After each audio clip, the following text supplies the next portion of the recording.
Qu'est-ce qui va se passer post-Covid? Est-ce qu'on va assister au boom du tourisme durable et de l'écologie dans ces secteurs-là?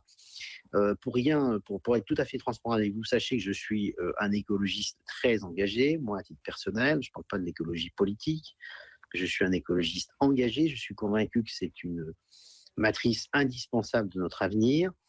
Et j'aimerais bien que tout change demain. Mais moi, j'y crois pas du tout à cette fable-là qu'on est en train de nous raconter, que post-Covid, à cause de la sensibilisation de ce qui s'est passé dans le monde, tout le monde va devenir écologiste et beaucoup plus vertueux dans ses comportements.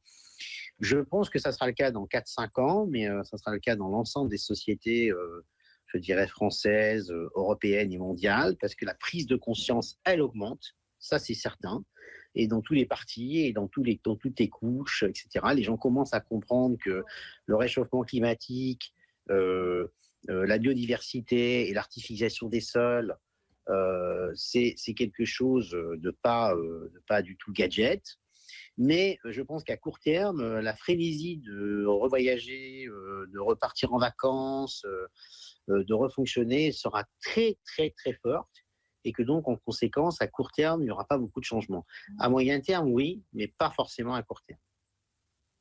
Voilà. Après, ce que je vous propose, je vous ai dit à peu près l'essentiel de ce que je pense globalement de cette situation. Je suis certain que le tourisme va exploser, va repartir très, très fort.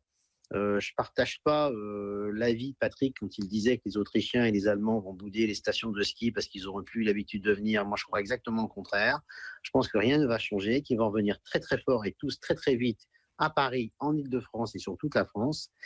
Et qu'il faut plutôt qu'on se concentre à court terme sur améliorer notre produit, la qualité de notre produit, plutôt que de communiquer et de faire des dépenses publiques inutiles. On communiquera après, quand on aura franchi ce boom et qu'on pourra communiquer sur nos améliorations de services, par exemple, dans un an et demi, etc., parce qu'on aura fait des progrès. Voilà.